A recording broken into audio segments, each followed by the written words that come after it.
Not really my style, but I'll take it.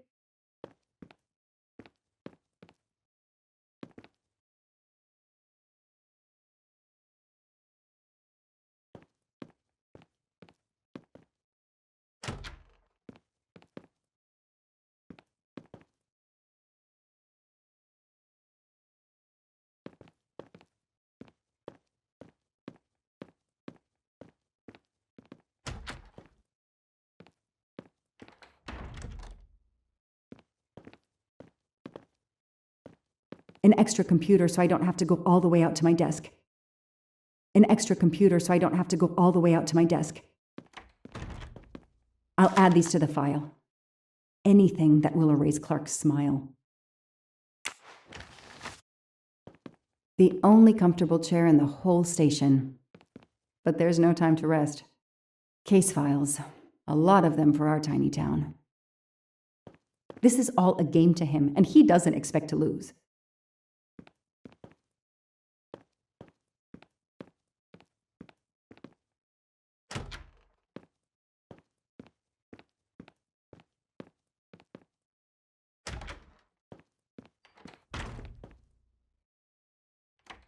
Now that we've taken your DNA, we can begin. Interview of suspect Michael Clark, 6 p.m., March 30th, 2019. This interview is being recorded. By elves behind the mirror, no doubt? You were arrested at a crime scene where you damaged police barricade tape. I'll pay for a new roll. That's a Class A misdemeanor, and it carries a $500 fine. Oh, that's unfortunate. To begin with, where were you on the night Daisy Armstrong was kidnapped? I was watching TV in my motel room, but I had my police scanner on. I heard the first reports that the little girl was missing. No way the police at the scene were gonna let me get close. I set my alarm so I could get on the story first thing in the morning and tried to sleep. It was difficult. Can anybody confirm where you were? No, afraid not. I was alone and sleepless. A sad combination. And I realized a bad alibi.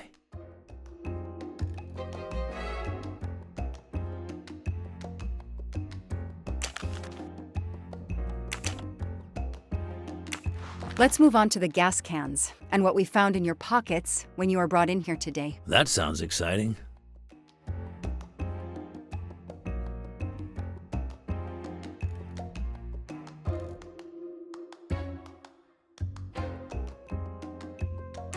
How did you know there was a bunker at the end of the property? How did your forensic team miss it? They were concentrated on the cabin. It was pitch black out there. Small-town cops with small-town minds.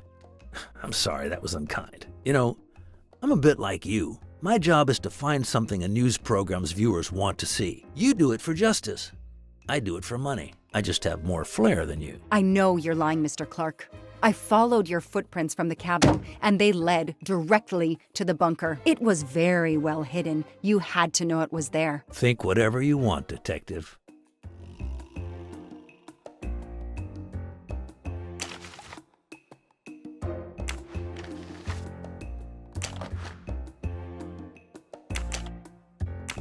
You say you're a journalist, a stringer for Channel 6 News in Boston. I sell my stuff to lots of media outlets.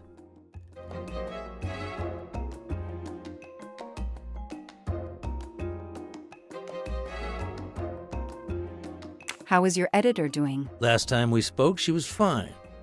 But that was months ago. What's her name again? I work for lots of stations and lots of editors. She knows your name, but you don't remember hers? I'm not great with names. It's Kelly Johnson. Oh yeah, Kelly. I just made that name up. Good for you. Her name is Abby Wilson.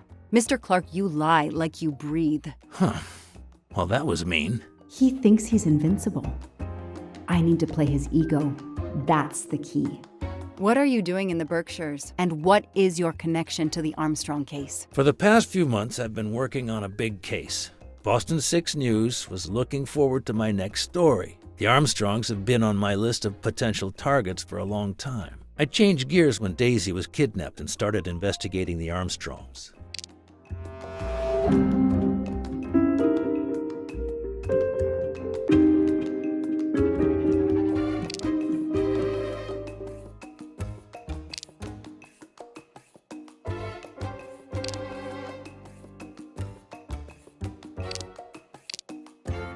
I don't see anything that proves he's lying. I need proof, not guesswork. Where's a lie detector when you need one? So you just stumbled on a major kidnapping story during your stay in the Berkshires. Yeah, I was researching PCBs in the river for crying out loud. Then, wow, the Armstrongs. That's not a Science Sunday report. That's a lead. Sometimes you just get lucky.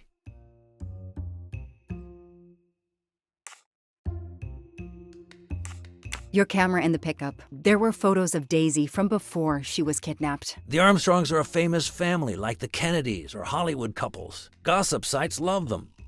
People want to see how they live. I started out just stealing candid shots. Paparazzi live on getting that one exclusive shot. Steamy, intimate, whatever. Then when the kidnapping happened, I realized I was here first. What an opportunity, and I jumped at it. You have an answer for everything. You're not very good at this, are you?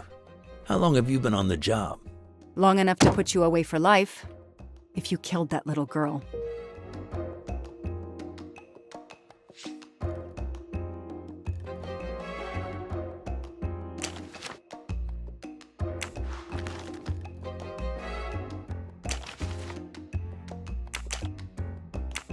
Let's start with why you went to the cabin. If the police were interested in it, I was interested in it.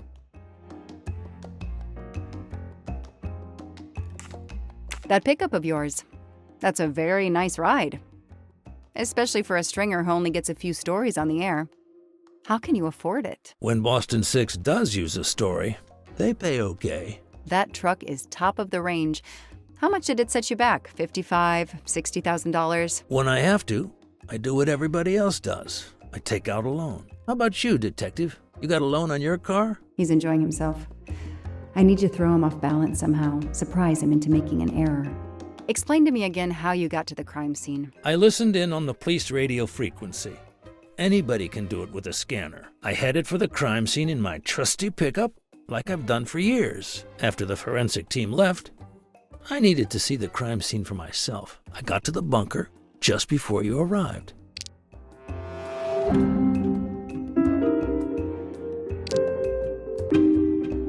You said you've been driving that pickup for years? You heard right. Thanks to it, I never miss a story.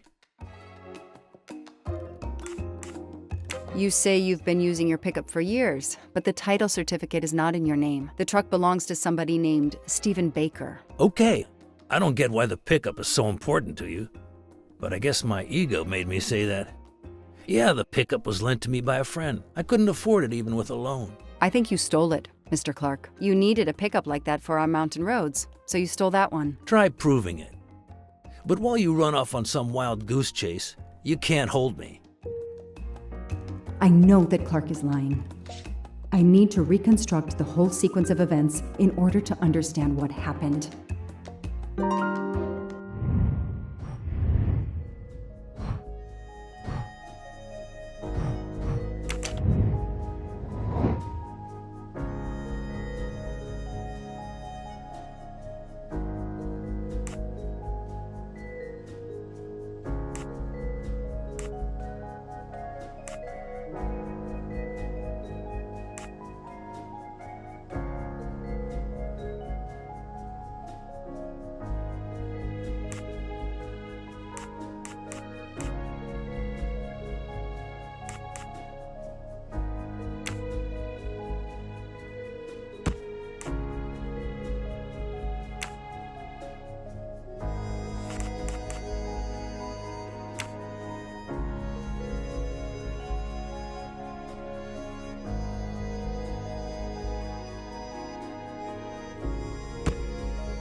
Hey, I'm a pretty good detective after all. I'll tell you what really happened. You waited until forensics left and arrived in your probably stolen pickup. You grabbed a can of gasoline from your truck. You then went into the cabin to check if Daisy had been found. You then went straight to the bunker to see if it had been discovered, planning to set it on fire and destroy all the evidence inside. Before you could start the fire, you heard me arrive. So you hastily left your gas can and closed the hatch. You didn't think I could open the bunker. If I hadn't found you, I expect you would have burned down the cabin too. I'm not gonna make fun of you, Detective, or how you handled my interrogation. You're obviously very new at this. I swear I'm telling the truth. I didn't know the bunker was there until the moment you showed up. I seem to have trumped your entire police force. When I get the DNA results from the bunker, we'll continue this conversation. You have no concrete evidence against me whatsoever. The lab results will be in soon. You won't get away with this. See that call? That's your arrest warrant and a one-way ticket to prison. I'll be right back.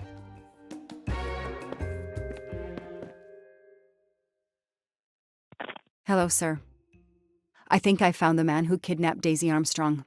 I'm interrogating him now. Hold on, Detective Locke. I have some bad news. Someone set fire to the cabin in the bunker. The fire department is on the scene, but they say it's too late. That's impossible. My suspect has been in the interrogation room with me all evening. We can't hold him. Suzanne Moreau. Her fingerprints are on the wine bottle found in the cabin.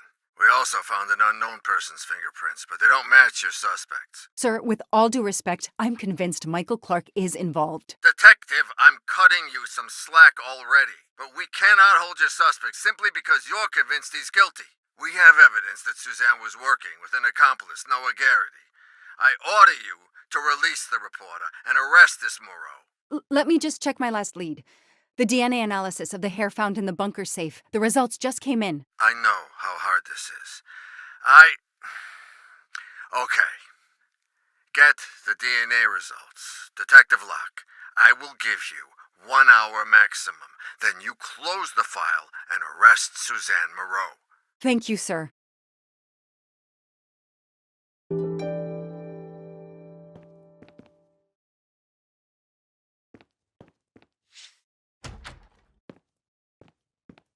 Who did you call earlier? An editor from the Boston 6 News. An editor you repeatedly said should fire you. That was your accomplice, wasn't it? You were telling him to start the fire. An accomplice?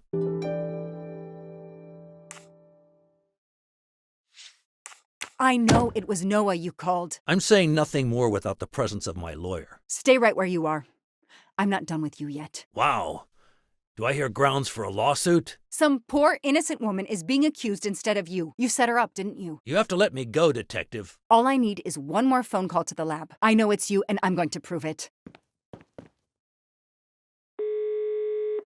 Hello, this is Joanna Locke. I need the results of the DNA test I asked you for. Hi, Detective. Sorry, we only have the DNA sequence. We haven't had time to compare it with the suspects yet. It'll take 7 more hours. I'm sorry, but you are not the only one on the waiting list. Send your analysis to my computer in the office. I'll do the comparison myself. I need authorization. I have a murderer who is going to walk free unless I get those results now. Fine, we'll send it to you right away, but I'll have to log this. It's my last chance.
Oh, no.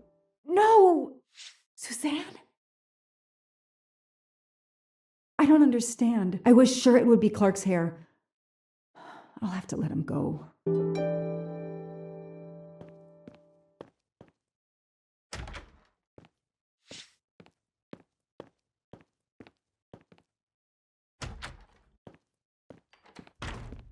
You can leave. Sorry it didn't work out for you, Detective. Maybe you should consider a career change. We are not done. Oh, but we are, my dear. We are done. I had no choice but to return to the Armstrong house to arrest Suzanne Moreau.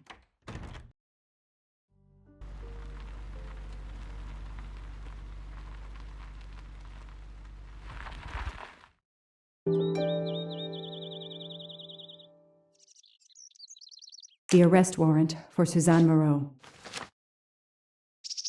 Suzanne was set up by Clark and Noah. They are the kidnappers, but I'm not giving up. When Suzanne comes up for trial, I will fight for her defense. But for now, the district attorney is in charge. If I want to stay a detective, he always has the last word.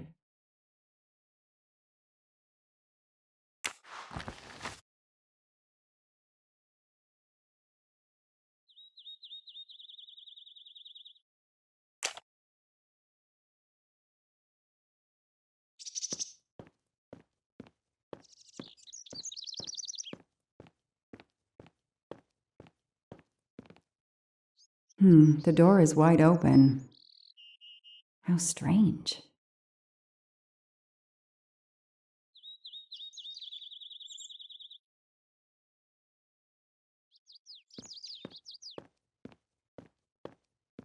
Hey, is anyone there? Miss Moreau? Miss Moreau? This is Detective Locke.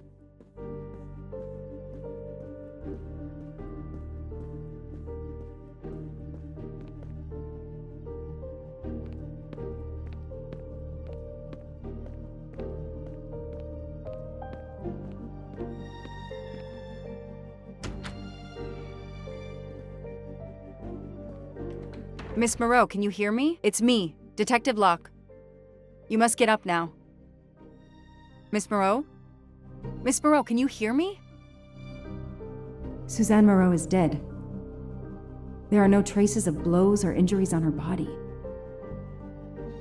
She doesn't seem to have defended herself from anyone.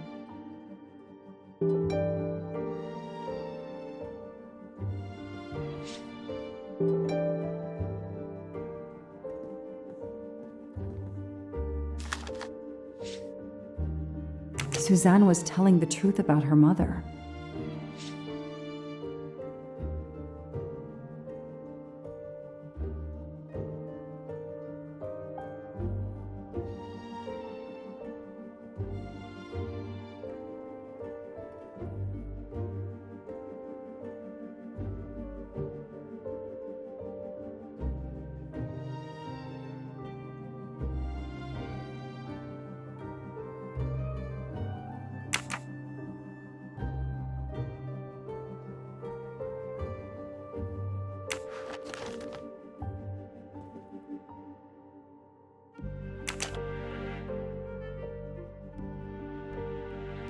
She must have realized at last how she'd been used. The death of her mother would have been an additional shock, and the self-righteous court of social media was as quick as usual to try and convict her.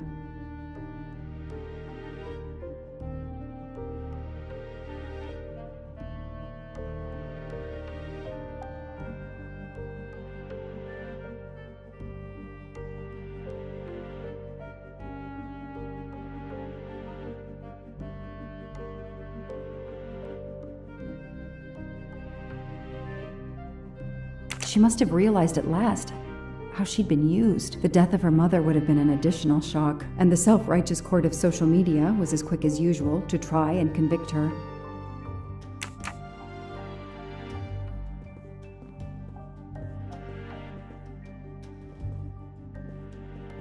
Suzanne's diary is missing.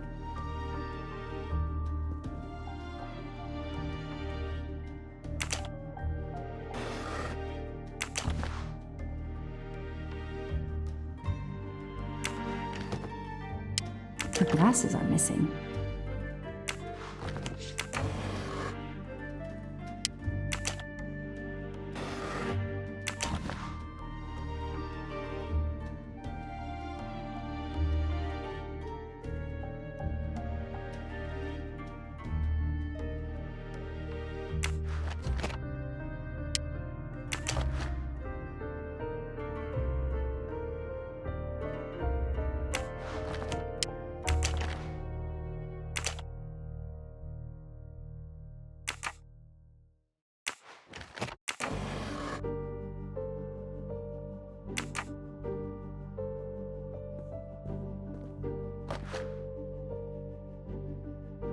It appears Suzanne killed herself by ingesting all these drugs. I called the district attorney to inform him. This is Detective Locke, sir. I'm at the Armstrong house. Have you arrested Suzanne Moreau? She's dead, sir. Apparent suicide, but I need a forensics team. She killed herself out of remorse for her part in the crime. We don't know that yet. I'm calling forensics now, but I wanted you to know. What a mess. Stay on site until forensics arrive. Yes, sir. Standing by. The investigation was officially closed. I was certain that she was innocent, and Clark had been responsible for 4 deaths and then vanished into thin air. With $1 million. Dollars marked, though, and not easily spent. I didn't care if the case was officially closed. I swore, Mr. Poirot, whatever it took, I would hunt him down.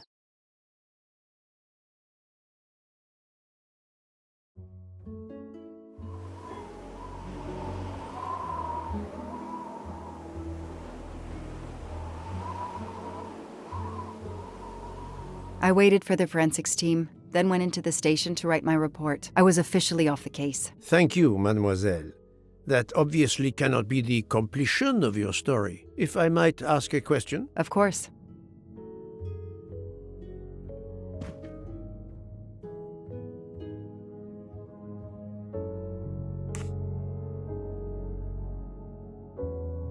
Michael Clark, the reporter. He was Ratchet? Absolutely. I was the only law enforcement official to question Clark. I knew this wasn't his first kidnapping. You looked for similar cases. What do you Americans call the MMOs? Means, motive, and opportunity. Yes, I looked for someone in plain sight. Someone on the edge of a kidnapping case. Someone in plain view, keeping track of the investigations.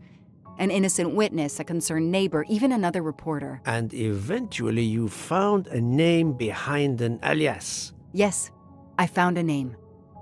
Cassetti, the real name. The real name of the man you call Ratchet is Cassetti. This explains much, mademoiselle, but not all.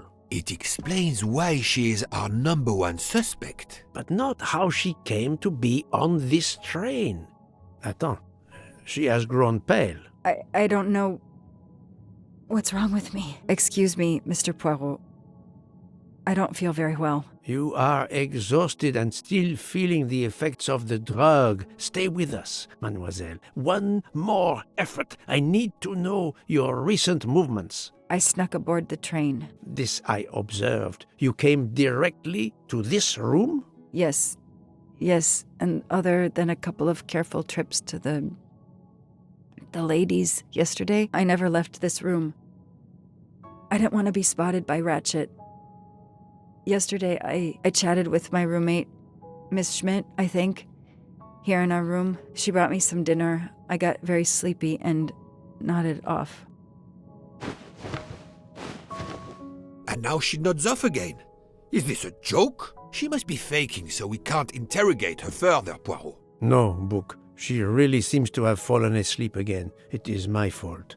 She must have been given a dangerous dose of sleeping pills last night. The effects should wear off soon, I hope, but I am afraid asking her to tell us her story was too much for her. Pinch her, Poirot. She's faking. Her eyes are dilated. She is not faking, and there will be no pinching. Dr. Constantine, please stay with her. Monsieur Book, ask the other passengers to gather in the dining car.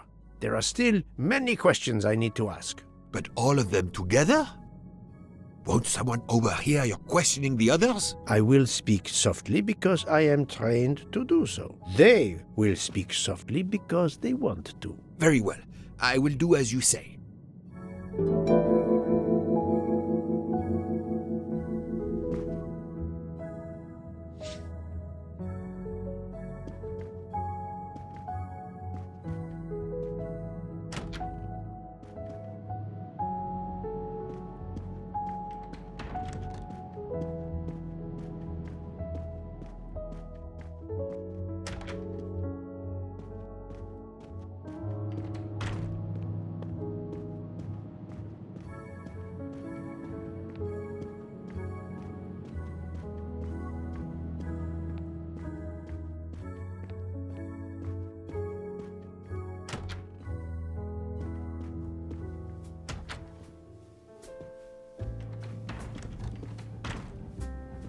I hope we will be leaving soon.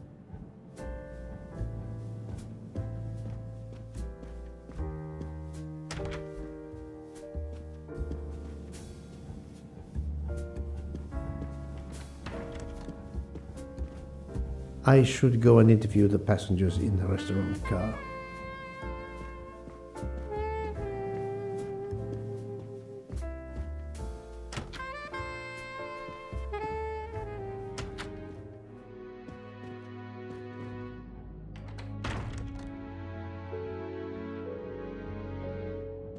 The passengers who agreed to come and talk to you are assembled, Poirot. Mr. Masterman is already here to answer your questions. Perfect, thank you, my friend. Sit down, Monsieur Masterman, please. Thank you. Does the name Cassetti mean anything to you? No, should it? Have you heard of the Armstrong kidnapping case? Of course. It was all over the news a few years ago. Your employer's real name is Cassetti. He was the man behind that kidnapping. Mr. Ratchet was... He murdered that poor little girl? Mr. McQueen, the man you worked for is a kidnapper named Cassetti. What? What kidnapping? He murdered his victim, a child named Daisy Armstrong.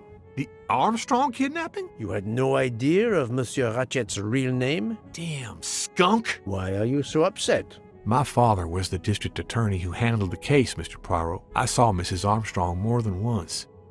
She was a lovely woman, so gentle and heartbroken.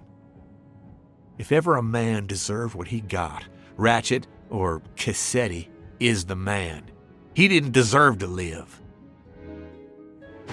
Madame Olson, have you heard of the Daisy Armstrong case? No, I've never heard of it. It was only 2 years ago. It was famous. Maybe so, but it was not famous in Spain, where I have been helping the refugees from Africa. You've never heard the name Daisy Armstrong? No, never. Daisy Armstrong? No. No. No! No! Yes. It was all over the English tabloids before I went to Jordan. A horrific crime that claimed the lives of an entire family and their wrongfully accused nanny. That's right, isn't it? Quite so. I thought the culprit had been punished. Some might say that the culprit was punished last night. Oh, my heavens. May I ask you a few more questions? Yes, of course. You read about the crime, as you said, in the tabloids. Yes, that's right. For weeks, news of the royal family was eclipsed. Have you ever been to the United States, mademoiselle? No, never. Jordan was really my first trip abroad. You were in Jordan? Yes, I was an English tutor there to the children of a high official. Until recently. What is your relationship to Captain Arbuthnot? Who? A former soldier traveling with us. You must have met him. Ah, yes, I met him on the platform in Istanbul. We only had a brief exchange of pleasantries, nothing more. British Reserve and all that. Ah, the British Reserve. Yes, with this I am familiar.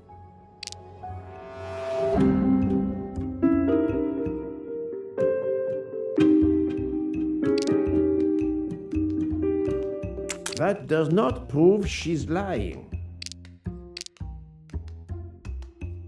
She may be telling the truth, but I cannot be certain. Are you sure everything you have told me is accurate, Mademoiselle Debenham? Of course.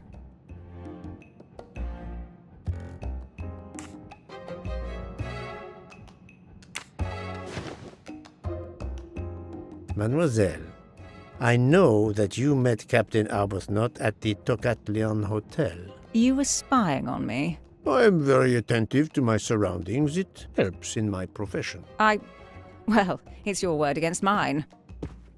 I had occasion to be of some assistance in recovering Captain Arbuthnot's train ticket. While searching his room, I also discovered one of your earrings. Whatever your relationship may be to the good captain, I doubt it has anything to do with British Reserve. You will not tell me your secret, mademoiselle? I can't. I don't know what you mean. Poirot, Miss Debenham's got nothing to do with this business. Nothing. Do you hear?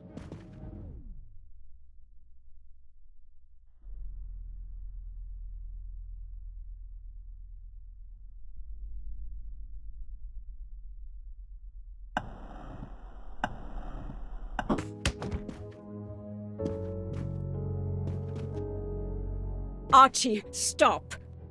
Captain, no! This behavior is unworthy of an officer and a gentleman. Leave her alone! Have you no honor? Archie, we should go. Captain Arbuthnot, I am certain you are a brave soldier, but you are a poor actor. The truth is that your relationship with Miss Debenham is beyond doubt, Captain. Your reaction was apparently that of a man trying to protect the woman he loves. I might understand that if your relationship were some cleverly disguised secret, but it is not. You make puppy-dog eyes at one another at every opportunity. You cannot hide your love. Everybody knows. I advise you to stop with your accusations, Mr. Poirot. I'm going to escort Miss Debenham back to her compartment. Make of that what you will. The captain and Mademoiselle Debenham are obviously adamant about not revealing their relationship, but this scene convinced me there is more that is not so obvious. This murder has everyone on edge. In my 25-year career, I have never seen such madness aboard the Orient Express. I understand, my friend. The more we learn, the more perplexing this train ride becomes. But we have other clues to pursue. What do you have in mind? The broken watch on Monsieur Ratchet's wrist, for example, and the handkerchief found near the body.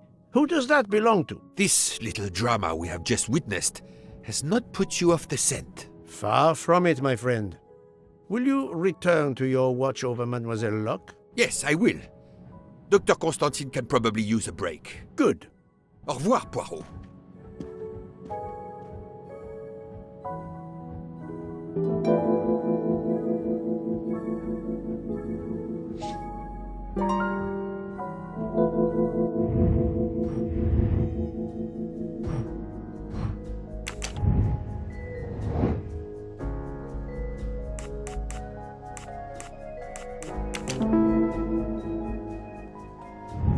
That's the right answer.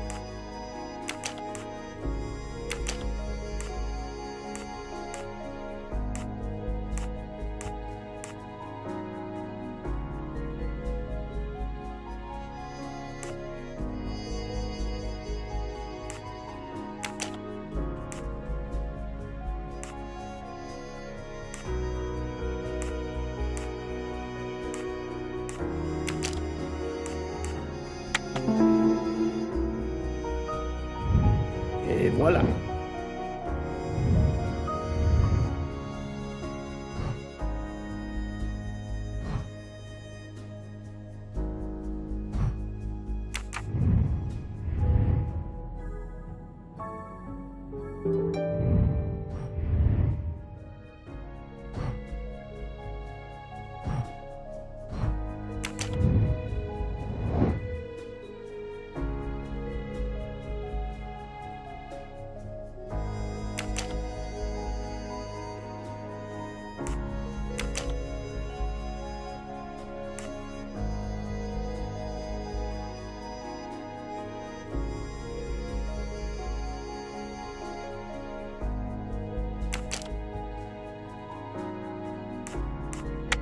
I must admit I'm not right this time.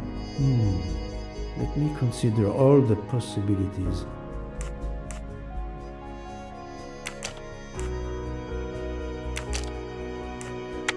No, not good. Let me consider all the possibilities.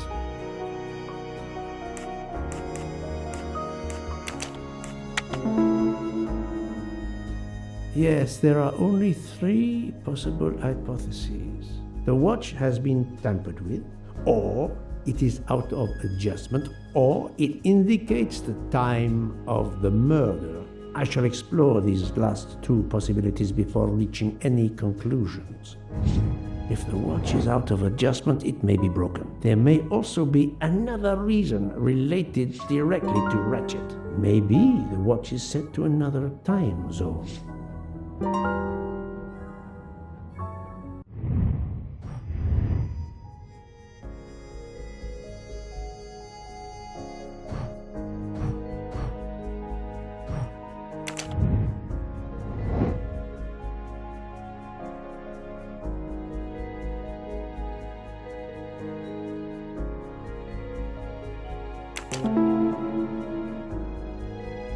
My little gray cells did not let me down.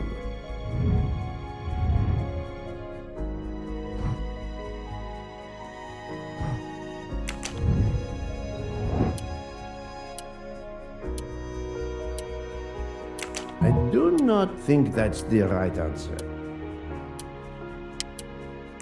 Think, Poirot. That is not a good answer. This is wrong, but I'm never far from the truth. The watch was not defective because the second hand is still moving. That's the right answer.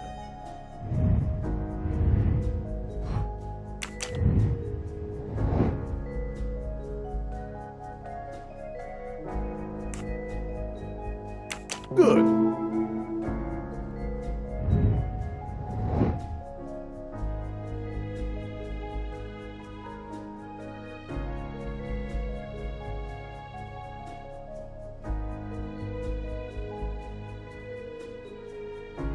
Right. If this theory is correct, then the murder took place at 12:15 a.m. I must interrogate all the passengers to see if any of them have an alibi for this hour.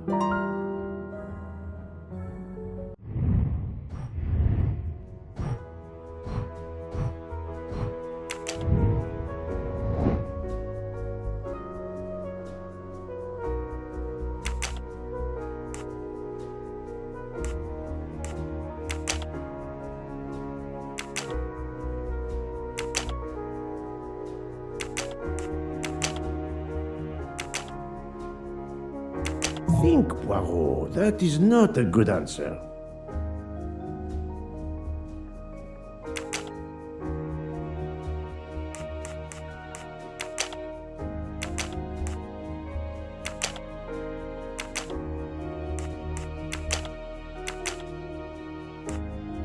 This is wrong, but I'm never far from the truth.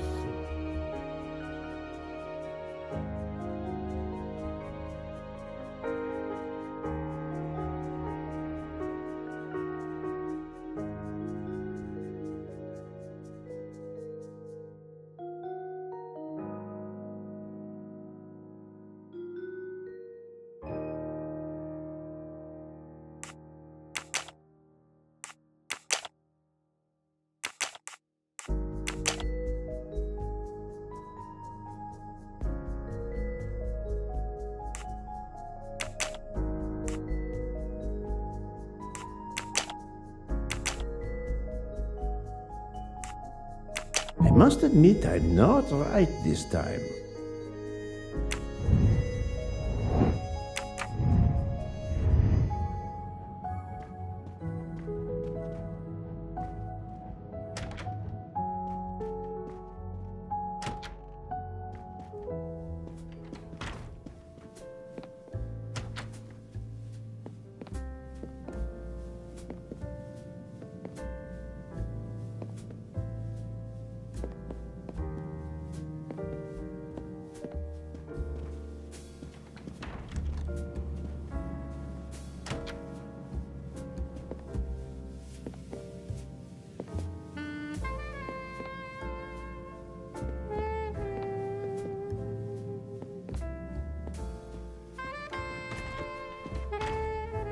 Monsieur Foscarelli, I would like to ask you a few questions, if you allow me. Ah, Signore Poirot, is it? I was wondering when you'd get around to me. Unfortunately, you find me on a mission of mercy. Hello, Monsieur Poirot. Sorry, we have a small problem. The orange juicer has broken down and I can't fix it. Mr. Foscarelli has kindly offered to help me. It isn't a car engine, but I am doing my best. Even with the two of us, we can't manage. Let me guess. You call upon Poirot to help. I'd be happy to answer your questions when we finished.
Voila, it should work correctly now.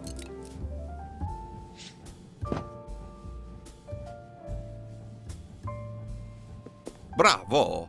I should stick to automobiles. Well, now we can talk calmly. Monsieur Foscarelli, is it? Antonio Foscarelli? Delighted, Monsieur Poirot. You have, of course, heard about Ratchet's murder last night. Oh, naturally. It is all anyone is talking about. Have you ever been to the United States? Yes, it has been a primary market for our cars for the last 10 years. You remember the Armstrong case? Armstrong? The name, yes. It was a little girl. A baby, was it not? Yes, a very tragic affair. Did you know that Cassetti, the kidnapper, was actually Ratchet? Oh, no. Then he deserved to die. I mean, wouldn't you agree? Can you tell me your movements on the night of the murder? I went to bed right after dinner, but I slept very badly. My roommate, Mr. Masterman, had a toothache. Oh, he moaned all night. It woke me up several times. Did you hear anything or notice anything unusual? No, nothing that I can think of. I stayed in my bed all night. Well, thank you, Mr. Foscarelli. I'm sorry I couldn't help more, Signore. I remain at your disposal if you should need me. Thank you so much, Monsieur Poirot. I can put orange juice back on the menu.